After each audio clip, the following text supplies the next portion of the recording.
ಬೆಂಗಳೂರಲ್ಲಿ ಚಿಕ್ಕಬಳ್ಳಾಪುರ, ಕೋಲಾರ ರೆಬಲ್ ಶಾಸಕರು ಮೀಟಿಂಗ್ ಮಾಡಿದ್ದಾರೆ. ಸಭೆಯ ಬಳಿಕ ಸುದ್ದಿಗೋಷ್ಠಿಯನ್ನ ಮಾಡಿ ಸುದ್ದಿಗೋಷ್ಠಿಯಲ್ಲಿ ಹೈಕಮಾಂಡ್ ವಿರುದ್ಧವೇ ಅಸಮಾಧಾನ ವ್ಯಕ್ತಪಡಿಸಿದರು. ಯಾವ ಕಾರಣಕ್ಕೆ ಕೋಲಾರ, ಚಿಕ್ಕಬಳ್ಳಾಪುರ ಉದಾಸೀನ ಮಾಡಿದ್ದೀರಿ ಅಂತ ಪ್ರಶ್ನೆ ಮಾಡಿದ್ರು. ಬೇರೆ ಪಕ್ಷಗಳಿಂದ ಆಫರ್ ಬಂದಾಗಲೂ ಪಕ್ಷ ನಿಷ್ಠೆಯನ್ನ ತೋರಿದ್ದೇವೆ. ನಾವು ಪಕ್ಷ ನಿಷ್ಠೆ ತೋರಿದ್ದಕ್ಕೆ ಹೀಗೆ ಮಾಡಿದ್ರ ಅಂತ ವಾಗ್ದಾಳಿ ನಡೆಸಿದರು. ಹೈಕಮಾಂಡ್ನ ವಿರುದ್ಧ ಬಂಗಾರಪೇಟೆ ಶಾಸಕ ನಾರಾಯಣಸ್ವಾಮಿ ಕಿಡಿಕಾರಿದರು.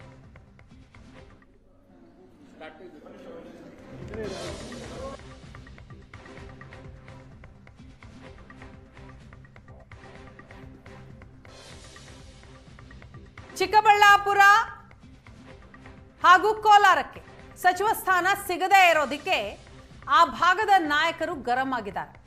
ಇವತ್ತು ನಾರಾಯಣಸ್ವಾಮಿ ಅವರ ನೇತೃತ್ವದಲ್ಲಿ ಶಾಸಕರ ಮೀಟಿಂಗ್ ಆಯಿತು.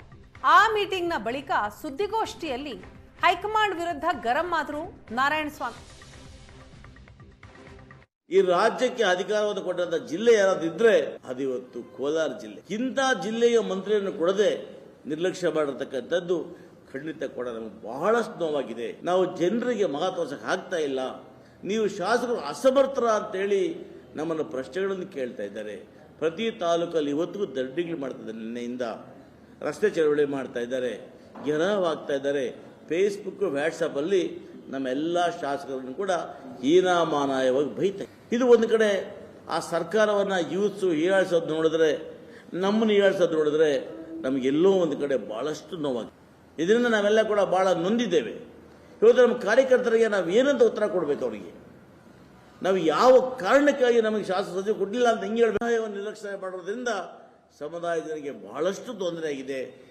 ಅವ್ರು ನಾಳೆ ಬೆಳಗ್ಗೆ ನಾವು ಪಕ್ಷದಲ್ಲಿ ಇದ್ದಿಕೊಳ್ಳೋದಕ್ಕೆ ಬಹಳಷ್ಟು ಕಷ್ಟ ಆಗ್ತಾ ಇದೆ ನಮಗೆ.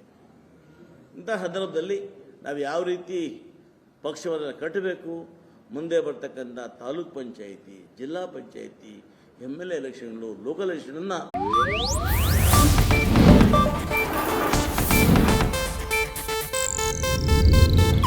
ಇದು ಏಷ್ಯಾನೆಟ್ ನ್ಯೂಸ್ ನೆಟ್ವರ್ಕ್ ಪ್ರಸ್ತುತಿ.